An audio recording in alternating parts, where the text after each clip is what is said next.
नमस्कार। BSc second year में physiology का ही एक नया चैप्टर आज शुरू कर रहे हैं, फिजियोलॉजी ऑफ एक्सक्रीशन। और के तहत उत्सर्जन की कार्यकी के बारे में विस्तार से जंतुओं की लिविंग सेल्स में खाद्य पदार्थों का उपापचय के फलस्वरूप ऊर्जा की प्राप्ति होती है, जो अनेकों शारीरिक क्रियाओं हेतु आवश्यक होती है। इसी के साथ कुछ हानिकारक पदार्थ का निर्माण भी होता है। कोशिकाओं में कार्बोहाइड्रेट वसाओं के उपापचय के फलस्वरूप ऑक्सीजन और CO2 की प्राप्ति होती है। ये पदार्थ CHO से बने होते हैं। जल शरीर की अनेक क्रियाओं में कम आता है तथा CO2 श्वसन अंगों द्वारा शरीर के बाहर निकाल दी जाती है। इस प्रकार कार्बोहाइड्रेट और अन्य वसाओं के उपापचय से प्राप्त पदार्थों की देह के बाहर निकालने हेतु किसी भी विशिष्ट अंग की आवश्यकता नहीं होती। प्रोटीन का निर्माण CHO, कार्बन, हाइड्रोजन, ऑक्सीजन के अतिरिक्त नाइट्रोजन द्वारा भी होता है। नाइट्रोजन की उपस्थिति के कारण प्रोटीन्स के उपापचय से अमोनिया, यूरिया, यूरिक एसिड आदि निर्माण होता है।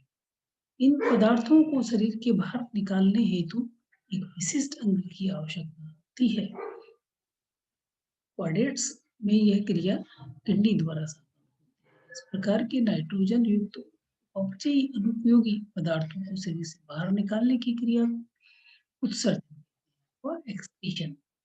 शरीर के ये अंग जो किसी भी क्रिया में सहायता प्रदान करते हैं उन्हें उत्सर्जी अंग कहते हैं। उत्सर्जन की क्रिया शरीर के आंतरिक वातावरण को स्थिर बनाए रखने में मदद करती है। शरीर के आंतरिक वातावरण में स्थायी अवस्था में बनाए रखने की क्रिया को समस्थिति होम्योस्टैटिक्स कहा जाता है। इस शब्द का उपयोग सर्वप्रथम बर्नार्ड ने 1855 में किया था।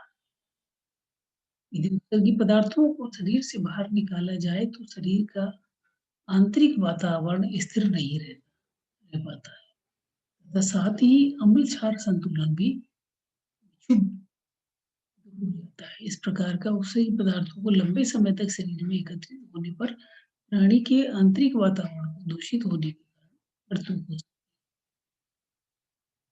उत्सर्जन का महत्व, यदि शरीर क्रिया में समस्थैनिकता की दशा बनाए रखने की तो आवश्यक होती है। उत्सर्जन द्वारा जंतुओं के शरीर में उपापचय के फलस्वरूप बनने वाले हानिकारक पदार्थों को शरीर के बाहर निकाला जाता है। इसके द्वारा प्लाज्मा, प्रासरण दाब, pH और रक्त संगठन में समस्थैनिकता बनी रहती है। कोडेट कशेरुकों में इनवर्टिब्रेट्स में उत्सर्जन, अधिकांश एक कोशीय जंतुओं में उत्सर्जन की क्रिया प्लाज्मा झिल्ली, कोशिका झिल्ली द्वारा विसर्जन विसरण की विधि द्वारा संपन्न होती है। तो जंतुओं में संकुचित रसदानी की इस क्रिया को मदद करती है।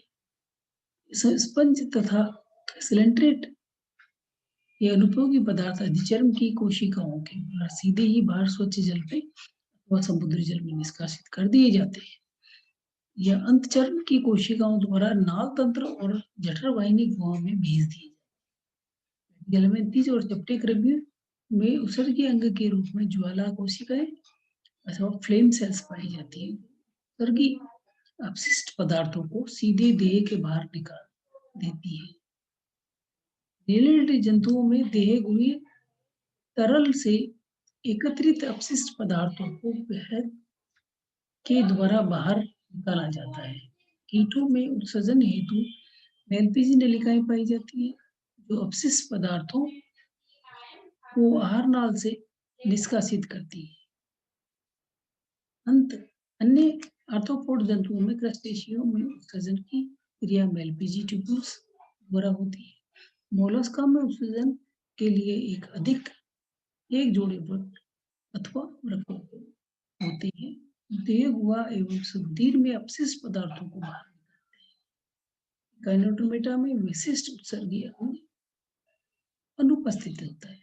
उपसर्ग की क्रिया अमीबोसाइट्स कोशिकाओं में होती है। अर्थवॉर्म में एक्सक्रीटरी ऑर्गन है।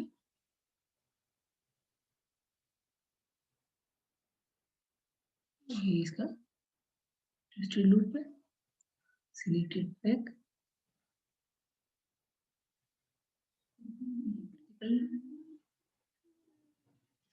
ट्रैक है ये भी, ट्रैक है, टर्मिनल डक्ट।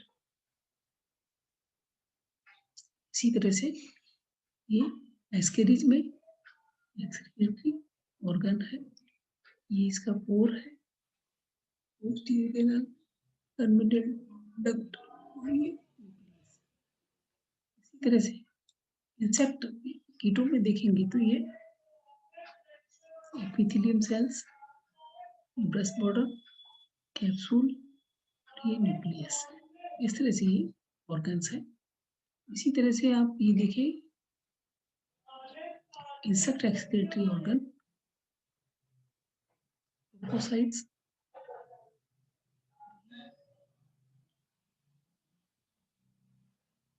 इसी के साथ ये चैप्टर हम यही खत्म कर दें। धन्यवाद।